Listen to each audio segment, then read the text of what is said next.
السلام عليكم ورحمة الله وبركاته. بسم الله، الحمد لله، والصلاة والسلام الأتمان الأكملان على خير خلق الله نبينا محمد وعلى آله وصحبه ومن والاه. عباد الله، ما زلنا نعلق على كتابنا روضة الأنوار في سيرة النبي المختار للشيخ صفي الرحمن المبارك فوري رحمه الله تعالى. shimwe ikuzo bikwiriye Allah subhanahu wa ta'ala, amahoro n'imigisha bisakari kwa sozereje intumwa n'abahanuzi nabiyina Muhammadin sallallahu alayhi wa sallam, n'abiwe n'abasangirangendo be n'abamukurikiye n'abazakomeza kumukurikira kuzageza ku munsi w'imperuka wa Allah subhanahu wa ta'ala. twese yadushyira muri abo ngabo, Allahumma amin. Ibadallah, bagaragu ba Allah subhanahu wa ta'ala, tukomeje kurebera hamwe ibigendanye n'amateka y'intumwa y'Imana Muhammad sallallahu alayhi wa sallam, twifashisha igitabo ubusitani bw'urumuri mu mateka n'imibereho by'umuhanuzi watoranyijwe, igitabo cya Safiyur Rahmani al-Mubarak Furi rahimahullahu ta'ala. Allah subhanahu wa ta'ala amugirire impuhwe. Allah subhanahu wa ta'ala amugirire impuhwe. ugaragwa Allah subhanahu wa ta'ala, twari twatangiye isomo rivuga ku bigendanye n'ingo z'intumwa y'Imana Muhammad sallallahu alayhi wa sallam, cyangwa se abagore b'intumwa y'Imana Muhammad sallallahu alayhi wa sallam. Bagarukiye ku mugore w'intumwa y'Imana Muhammad sallallahu alayhi wa sallam, ariwe ummul mu'minina Hafsa binti Umar ابن الخطاب رضي الله عنهما. أم المؤمنين حفصة بنت عمر ابن الخطاب رضي الله عنهما. ينابي مرا حفصة بنت عمر أم كوغا عمر ابن الخطاب، الله سبحانه وتعالى أبيشي مريوم بي. قال: كانت تحت خنيس ابن حذافة السهمي، فتوفي عنها بين بدر وأحد لجرح أصابه في بدر. Hafsa uyu nguyu yari umugore w'intumwa y'Imana Muhammad sallallahu alayhi wa sallam, ariko mbere y'uko kurongorwa n'intumwa y'Imana Muhammad sallallahu alayhi wa sallam yari yarongowe n'uwitwaga Khunaysi ibn Hudhafa as-Sahmi. Uyu mugabo we yapfuye hagati y'urugamba rwa Badri n'urugamba rwa Uhud kubera igikomere yari yaragiriye ku rugamba rwa Badri. Hanyuma icyo gikomere cyaje kubyuka ubwo Hafsa yaramaze kurangiza idda, intumwa y'Imana Muhammad sallallahu alayhi wa sallam yaramurongoye. Byari mu kwezi kwa karindwi Sha'ban mu mwaka wa gatatu, intumwa y'Imana Muhammad sallallahu alayhi wa sallam yimukiye i Madina. Yapfiriye i Madina uyu Hafsa mu kwezi kwa munani Sha'ban mu mwaka wa 45, intumwa y'Imana Muhammad sallallahu alayhi wa sallam yimukiye i Madina. Apfa Hafsa afite imyaka 60, ashingurwa mu irimbi rya Baqi', irimbi riri Madina. Qala rahimahullahu ta'ala: ummul mu'minina Zainab binti Khuzaimah al-Hilaliyya radiyallahu anha. Umugore wa gatanu intumwa y'Imana Muhammad sallallahu alayhi wa sallam, nyina w'Imera Zainab, umukobwa wa Khuzaimah al-Hilaliyya, umukobwa wa Khuzaimah. uyu kana tahta Ubaydah ibn al-Harith faqutila anha yawma Badri. uyu Zainab mbere y'uko intumwa y'Imana Muhammad sallallahu alayhi wa sallam imurongora yari yararongowe n'uwitwaga Ubaydah ibn al-Harith, apfira ku rugamba rwa Badri. intumwa y'Imana Muhammad sallallahu alayhi wa sallam imurongora mu kwezi kwa 9, kwezi kwa Ramadan mu mwaka wa gatatu, intumwa y'Imana Muhammad sallallahu alayhi wa sallam yimukiye i Madina. Binavugwa ko yari yararongowe n'uwitwaga Abdullah ibn Jahshi, wapfiriye ku rugamba rwa Uhud. intumwa y'Imana Muhammad sallallahu alayhi wa sallam imurongora mu mwaka wa 4, intumwa y'Imana yimukiye i Madina. Ibi byose ibi no al-mu'arrikhin, abatugejejeho n'amateka, baba baragize shaka ku bigendanye n'uwari waramushatse mbere. Mu gihe cy'ubujiji yitwaga Ummul Masakin. uyu mugore w'intumwa y'Imana Zainab binti Khuzaimah yitwaga Ummul Masakin. yitwaga Masakin, nyina w'abakene, kubera ko yari afite umuco mwiza wo kubagaburira. Yapfuye mu kwezi kwa kane Rabi'un al-Akhir mu mwaka wa kane intumwa y'Imana Muhammad sallallahu alaihi wasallam yimukiye i Madina, nyuma y'amezi 8 cyangwa se hafi amezi 3 arongowe n'intumwa y'Imana Muhammad sallallahu alaihi wasallam. Intumwa y'Imana Muhammad sallallahu alaihi wasallam iramusarira, yashinguwe nayo mu irimbi rya Baqi'. Murabona ibadallah, kuri uyu mugore wa gatanu, kugeza kuri uyu mugore wa gatanu, abenshi intumwa y'Imana Muhammad sallallahu alaihi wasallam abagore yajyaga ishaka babaga bari bafite abandi bagabo, ikabashaka kubera ko abagabo babo bapfiriye ku rugamba bitandukanye binahabanye cyane ni na tuhma cyangwa se n'ikirego gishyirwa ku ntumwa y'Imana Muhammad sallallahu alaihi wasallam, cyangwa se icyasha gishyirwa ku ntumwa y'Imana Muhammad sallallahu alaihi wasallam cyo kuba ngo intumwa y'Imana Muhammad sallallahu alaihi wasallam yarakundaga abagore n'ibyari bishishikaje ari ukurongora. Ibyo bivugwa na bamwe mu banzi b'Ubuislamu, kuko intumwa y'Imana yakundaga abagore ari byo byari bishishikaje. Umuntu ukunda abagore ntabwo ashaka abagore batandukanye n'abagabo, nagashaka abagore batandukanye n'abagabo rimwe na rimwe, kenshi banakuze, kuko benshi mu bagore intumwa y'Imana Muhammad sallallahu alaihi wasallam ntabwo yigeze irongora umugore utari w'isugi, usibye umwe wenyine ari we mugore wayo wa Aisha radiyallahu anha. Abandi bose babaga ari abagore batandukanye n'abagabo, ikabashaka kubera ko abagabo babo bapfiriye ku rugamba,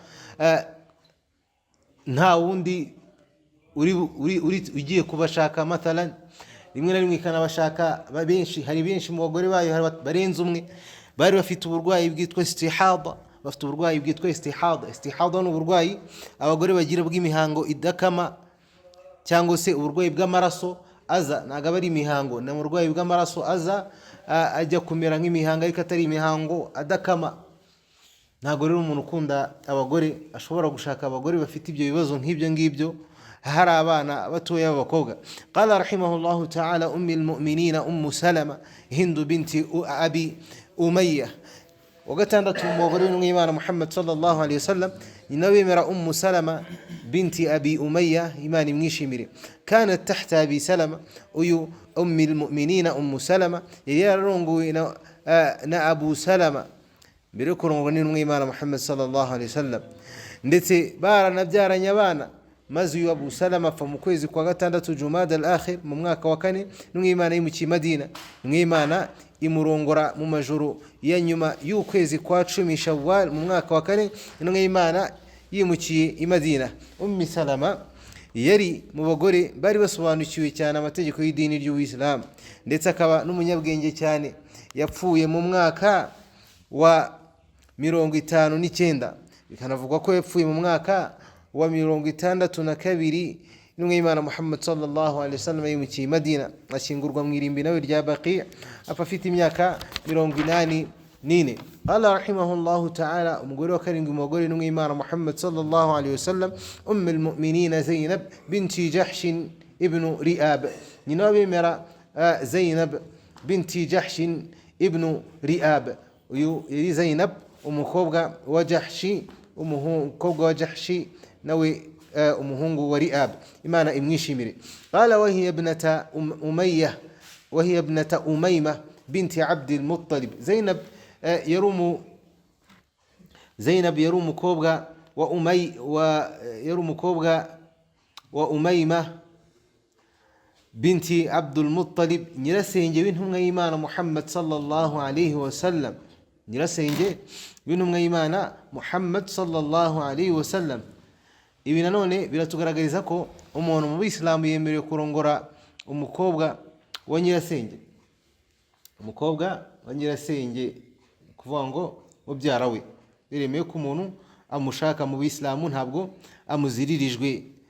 Usibye ko no mu Rwanda cyangwa se umuco w'u Rwanda baravuga ngo ababyara barabyarana. Ibi byo ntabwo biteye inkeke mu muco w'Abanyarwanda, nko kuba washaka umukobwa wo kwa so wanyu, nko kuba washaka umukobwa wo kwa so wanyu. Ala kulli hal byose biremewe, umuntu yemerewe gushaka mubyara we, umukobwa wa nyirasenge cyangwa se wo kwa se wabo.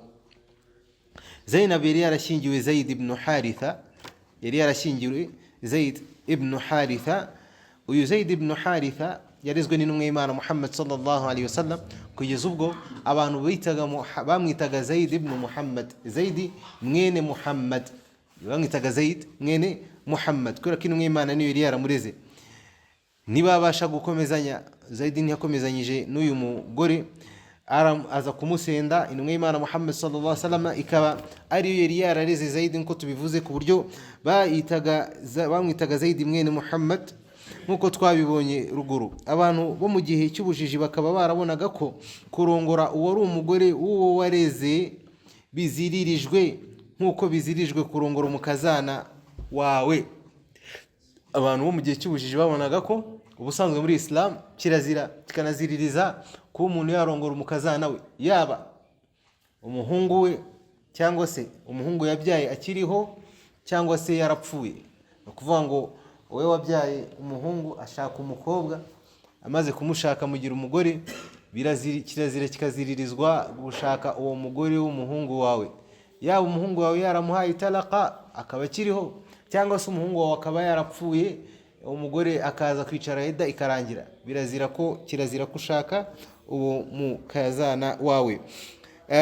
Bakabona rero ko n'umuhungu nawe wareze mu rugo ayaba ameze nk'umuhungu wawe, bitemewe ko ushobora kuba wamushaka. Allah subhanahu wa ta'ala rero kugira ngo abagaragarize ko byemewe ko washaka umugore w'umuhungu wareze igihe batandukanye, ubwo ida ya Zainab yari irangiye, Allah yamushingiye intumwa y'Imana, amushingira intumwa y'Imana aho ari kuva hejuru, aho ari hejuru y'amajuru arindwi. Allah ahita akuraho uwo muziro. Ibyo byabaye mu kwezi kwa 11 Dhul-Qa'da mu mwaka wa 5 intumwa y'Imana Muhammad sallallahu alaihi wasallam yimukiye Madina. Binavugwa ko byari mu mwaka wa 4, akaba yari mu bagore bagaragiraga Allah kurusha abandi, ndetse wanatangaga amaturo kurusha abandi.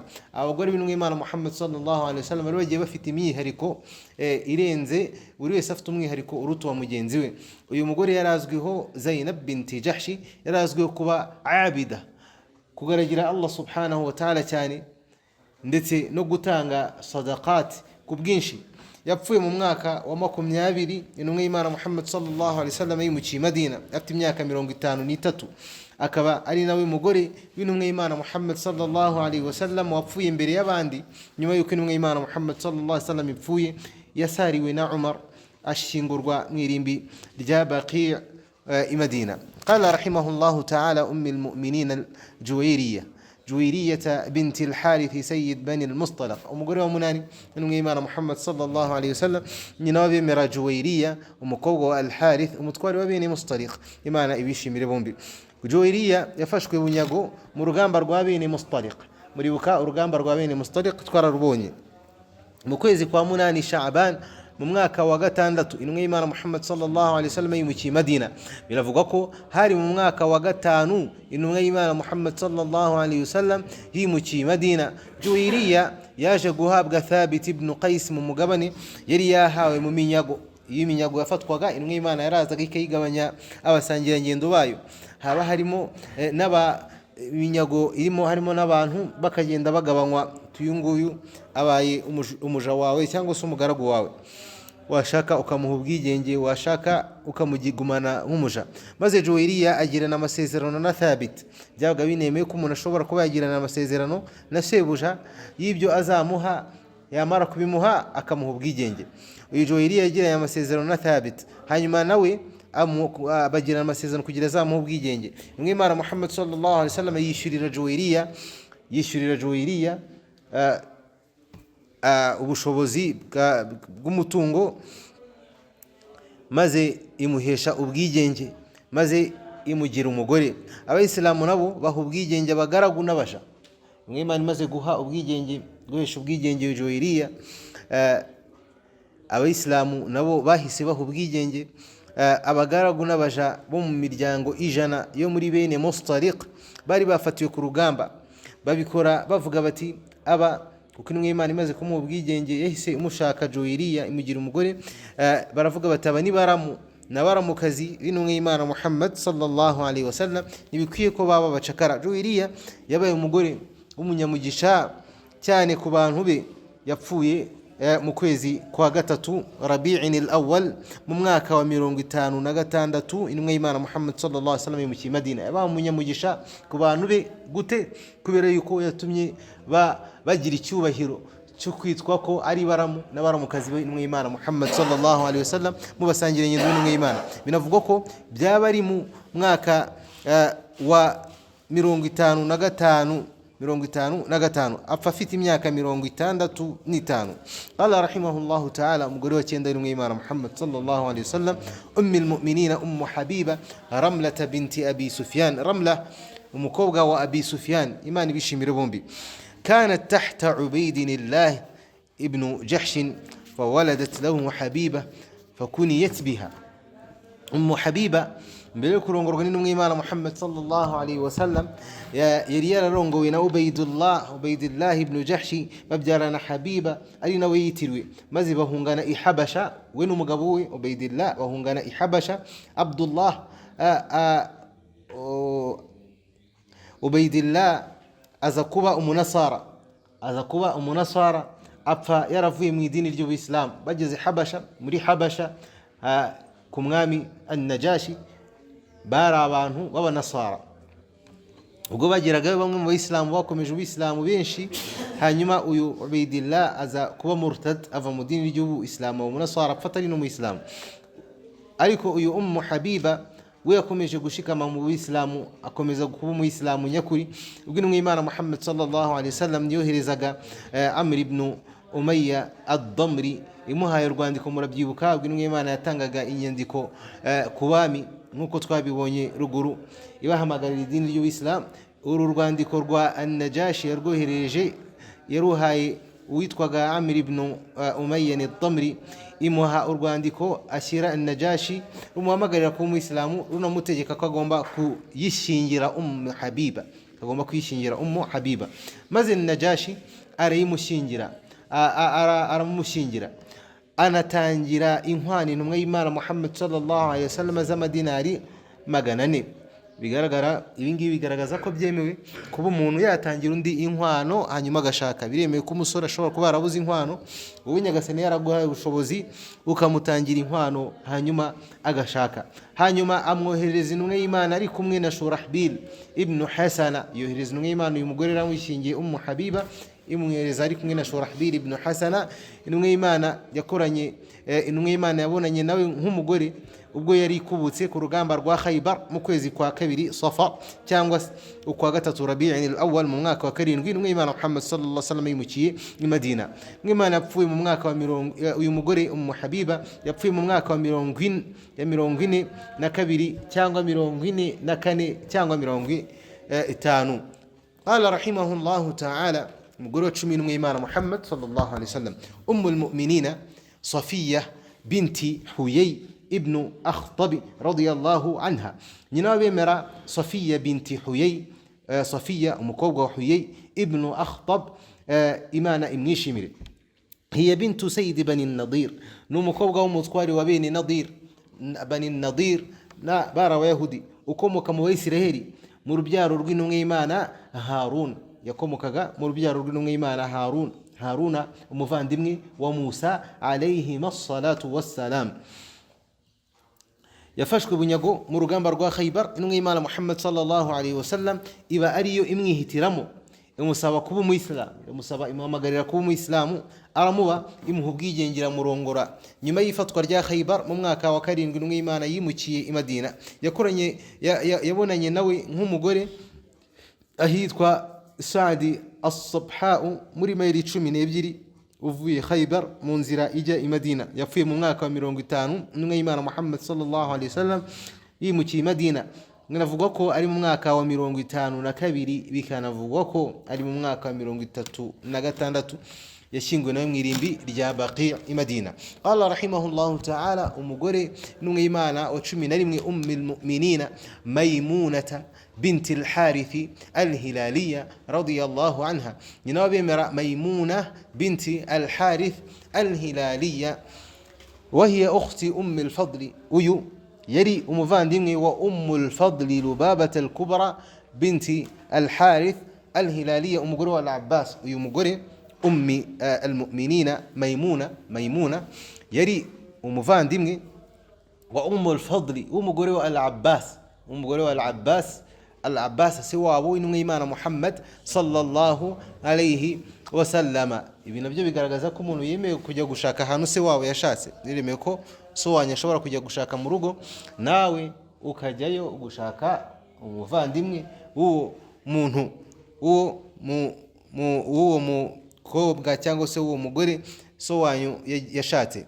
Mwimana Muhammad sallallahu alaihi wasallam yamushatse mu kwezi kwa 11 Dhulqa'da mu mwaka wa 7 Mwimana Muhammad sallallahu alaihi wasallam mu Madina, umutambagiro mutagatifu muto wiswe uwo kwishyura nyuma yuko yari imaze kurangiza iziruwe ibyo yari iziririjwe iki iburimo. Muribuka ko uyu muntu ari mu mutambagiro mutagatifu yawo muto cyangwa se umukuru aziririjwe kuba yashaka. Mu byo aziririjwe harimo no kuba yarongora, yashaka, yakwara amasezerano yo gushyingiranwa n'uwo ari we wese, ibyo arabiziririjwe. Bakaba barabonanye nk'umugore n'umugabo ahitwa Saraf mu ntera ya mayiri 9 uvuye Maka. Yapfiriye aho Saraf mu mwaka wa 61, binavugwa ko byari mu mwaka wa 63, binakanavugwa ko byari mu mwaka wa 38. Yanashyinguwe aho hakaba hazwi na nubu, aho ngaho yashyinguwe harazwi na nubu. Fahari 11 imraa, abana abagore 11 banyina wabemera, bakaba abagore b'intumwa y'Imana Muhammad sallallahu alaihi wasallam, nkuko bamenyi babihurijeho, ariko ntibavuze rimwe ku mugore umwe ari we Rayhana binti Zaid. Uyu nguyu niba yari umugore w'intumwa y'Imana Muhammad sallallahu alaihi wasallam cyangwa se yari mubajabe, uyu nguyu bamenyi ntibavuze rumwe ku kuba yari umugore w'intumwa y'Imana cyangwa se yari mubaja intumwa y'Imana yari ifite. Yamukomokaga nawe mu Bayahudi Rayhana ba Bani an-Nadir, ndetse akaba yari yaranashyingiranywe n'umugabo wo mu Bayahudi ba Bani Nadir ba Bani Qurayza, hanyuma afatwa bunyago mu rugamba rwa Bani Qurayza. Intumwa y'Imana Muhammad sallallahu alaihi wasallam bari imuhitamo. Bivugwa ko intumwa y'Imana Muhammad sallallahu alaihi wasallam yamuhaye ubwigenge maze ikamushaka mu kwezi kwa 2 Muharram mu mwaka wa 6. Intumwa y'Imana yimukiye Madina, akaba ari muri banyina babemera nkuko bamwe babibona, ariko abandi bakabona ko atari ko byari bimeze, ahubwo yari mubaja. Yapfuye ubwo intumwa y'Imana Muhammad sallallahu alaihi wasallam yavaga mu mutambagiro mutagatifu yo gusezera imushingura mu irimbi rya Baqiya. Wa kanat lahu siwa haula'i niswa sariya wahida. Mwimana Muhammad sallallahu alaihi wasallam kandi yari inafite undi muja utari muri bari abagore bavuzwe 11, ndetse utari na Rayhana, witwaga Mariyatu al-Qibtiyya. Mariya al-Qibtiyya uyu yari umuja n'umwimana yari yarahawe mu impano n'umwami wa Masri, umwami w'igihugu cya Egypte. Yahawe impano na Muqawqis ubwo yasubizaga urwandiko intumwa y'Imana Muhammad sallallahu alaihi wasallam yari yamwandikira umuhamagarira ku Muislamu. Akaba yari umukobwa uva ibwami, uyu Mariya yari umukobwa uva ibwami. Mwimana rero iramwakira imugira uwayo, by'umwihariko yanamubyariye uyu nguyu yayibyariye intumwa y'Imana Muhammad sallallahu alaihi wasallam umuhungu wayo Ibrahim, umuhungu w'intumwa y'Imana witwaga Ibrahim, waje gupfa mu mwaka wa 16. Intumwa y'Imana Muhammad sallallahu alaihi wasallam yimukiye i Madina. Binavugwa ko yapfuye mu kwa 2 al-Muharram mu mwaka wa 15. Intumwa y'Imana Muhammad sallallahu alaihi wasallam yimukiye Madina, yashyinguwe mu irimbi rya Baqi' nawe. Awladuhu sallallahu alaihi wasallam. Inshallah ku munsi w'ejo Allah nadushoboza tuzarebera hamwe abana b'intumwa y'Imana Muhammad sallallahu alaihi wasallam, kuva ku mukuru kugera ku mutoya. Waba ufite ikibazo